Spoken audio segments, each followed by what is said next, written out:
Victory has 1,000 fathers, but defeat is an orphan. Roughly a year ago, the federal government of Ethiopia launched military operations in Tigray against the regional authorities. It has been a devastating conflict, one that has permanently scarred Ethiopian society. And while the federal government had the upper hand in the initial phase, the tables have since turned. In recent months, Tigray and Oromo forces have captured strategic towns and are now shooting their way to the capital Addis Ababa. Prime Minister Abiy Ahmed has declared a nationwide state of emergency, and residents of the capital are being asked to arm themselves and defend their city. Tigray and Oromo forces are closing in and say that Addis Ababa could fall in weeks, if not days. So how did Ethiopia's war in Tigray backfire so dramatically, and is Ethiopia still salvageable as a state? I'm your host Shirvan and welcome to Caspian Report. Today's video is sponsored by Ground News. Whenever armed conflict erupts, objective news becomes a scarce commodity. Stories get confusing, inconsistent even, which is especially true in the case of Ethiopia. Ground News helps you to craft a more objective viewpoint. I like how it gives you the tools to compare different news sources that are covering the same story. By doing so, you get to think critically about the most recent developments. For example, this story about the abuse of women was primarily covered by left and center sources, making it a blind spot for the right. You don't want to fall into this trap. Now, if you're the kind of person who wants to cut through the noise and see all the sides, then Ground News is for you. Visit ground.news/Caspian to download the free app. Ancient, large, and teeming with potential, Ethiopia is a heavyweight power in the Horn of Africa. It is one of the few African nations that enjoys fundamental geographic advantages. Yet, at the same time, the country is impoverished, torn by conflict, and split along ethno-religious fault lines. The key to understanding Ethiopia is its ethnic architecture and how each group interacts with neighboring communities. Unity, therefore, is Ethiopia's #1 priority because no single ethnic group can dominate the political landscape.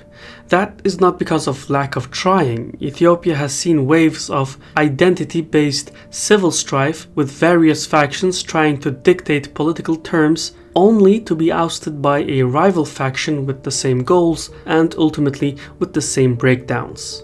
Power has shifted back and forth consistently more times than one can count. In 1994, there was a sincere attempt to resolve the country's multi-ethnic contradictions. The constitution at the time offered the largest ethnic groups some degrees of cultural and economic autonomy. Though it was a promising start, the experiment fell short. The Tigray faction tightened its grip on the country and denied the other groups from exercising their constitutional rights. Eventually, in 2018, the Tigray political elites were displaced from the halls of power by Prime Minister Abiy Ahmed, who came to office on the backs of ethnic Oromo demonstrations. This then brings us to the current ongoing conflict where Abiy seeks to cancel the autonomy of the Tigray region and transform Ethiopia into a centralized, unitary state, one with ethnic Amhara hegemony over the rest of the country. Now, in all fairness, Abiy also turned against the Oromos who helped him to power. Yes, Ethiopian history is full of rebels turned to rulers and back. Each faction has a score to settle with another, and back and forth oppression is the norm. About a year ago, Abiy launched military operations to subjugate the Tigray region, but the fight has since evolved. Besides the ethnic profiling, the extrajudicial killings, and the war crimes, Eritrea has joined the fight, thereby attacking the Tigrayans at two fronts simultaneously, while the United Arab Emirates has set up an air bridge to Ethiopia, supplying Addis Ababa with daily cargo flights. Yet, for all its allies and assets, the federal government has lost one major battle after another. Now, a coalition of rebel forces is closing in on the gates of Addis Ababa. Total defeat seems imminent. The Tigray counteroffensive follows a long, brutal fight against tremendous odds. The turnaround came when the Ethiopian High Command cleansed its ranks of ethnic Tigrayans. Big mistake. By doing away with its Tigrayan officers, the Ethiopian National Defense Force lost its most combat-ready units while strengthening the rebel Tigray Defense Forces.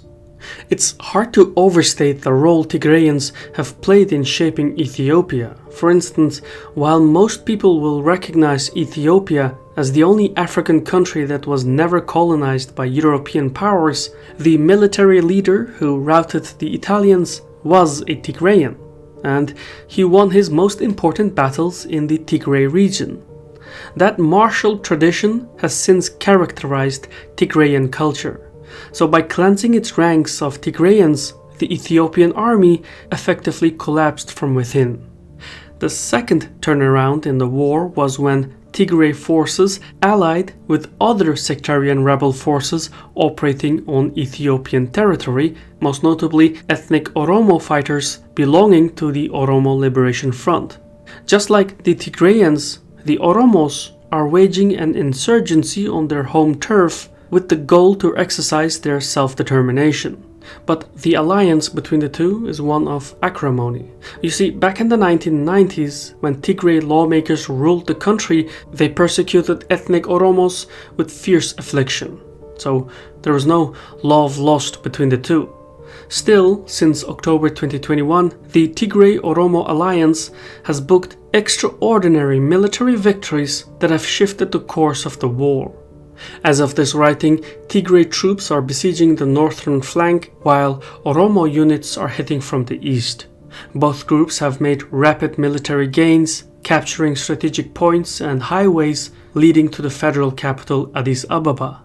The recent capture of Dessie, a town that sits about 250 kilometers north of Addis Ababa, has raised alarm bells. It is now assumed that the capital will fall in a matter of weeks, if not days. With a population of roughly 5 million, Addis Ababa is one of the largest metropolitan areas in Africa. Urban combat in the city could get really violent, really fast. Still worse, the federal government has declared a state of emergency and is asking residents to arm themselves and defend their capital.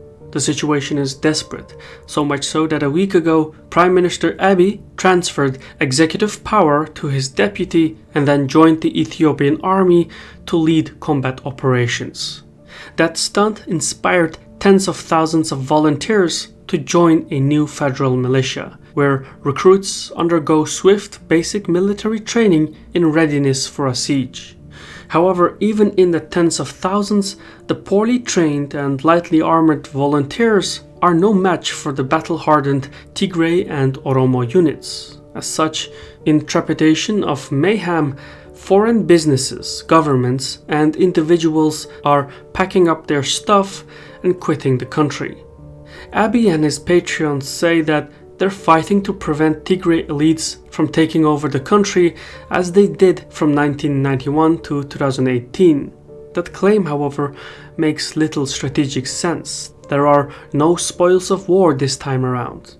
For the Tigray leadership, capturing Addis Ababa is a means to oust Abiy from power and lift the blockade and siege on the Tigray region. Upon doing so, the Tigray forces would likely return to their home turf to fight off the Amhara special forces that occupy the western parts of Tigray and the Eritrean troops who occupy the territories in the north. So, still more fighting awaits following the siege of Addis Ababa, and full-scale war between Tigray and Eritrea is a distinct possibility. Still more disturbing, should the Tigrayans eventually leave Addis Ababa, the capital would become an easy target for the Oromo forces who do have the ambition to occupy and reign over the capital. Addis Ababa sits entirely within Oromo territory, and its metropolitan expansion has always come at the expense of the Oromos. Plus, the Oromo faction was backstabbed in 1992 and 2018 when the federal rulers at the time reneged on the negotiated deals. Considering all that has happened in the past, the Oromos are unlikely to play by the rules. They have every reason to annex Addis Ababa into the Oromo region. Just the same, the rebel occupation of Addis Ababa could set in motion a dangerous political chain reaction, one that is accompanied by uncertainty, instability, and more violence. A post-conflict Ethiopia will be a treacherous country to govern. At best, regional authorities will likely join the winning team and make similar demands for greater autonomy in their respective territories. Doing so would permanently weaken the federal government, possibly turning Ethiopia into a confederation of states. The legal complications involved in negotiating such dramatic decentralization are incredibly complex and polarizing. At worst, the transitional authorities could trigger Article 39 of the Ethiopian constitution, which permits unilateral secession. If that happens, it would enroll referendums across the country and allow each region to decide its political destiny. Ethiopia as we know it would cease to exist. All things considered, the Tigray conflict has severely divided Ethiopia. It will take time for the guns to fall silent, and even longer for the state to regain its political footing. The main task for Ethiopia will be to acknowledge its ethnic diversity and enforce an updated version of the 1994 constitution. The trouble, however, as in the past and present, is the lack of political trust. At root of Ethiopia's saga of civil conflicts is the remarkable inaptitude to commit to agreements that were brokered through negotiations. The dissolution of the Eritrean parliament in 1961, the disarmament of Oromo insurgents in 1992, and the ousting of Tigray lawmakers in 2018 are just some examples where the federal government reneged on its promise. If this back and forth commitment problem is not tackled, there can be no negotiated settlement in Ethiopia. Nobody trusts the other to uphold their promise, and so each side seeks to strike first and strike hard before the other gets the chance to do the same.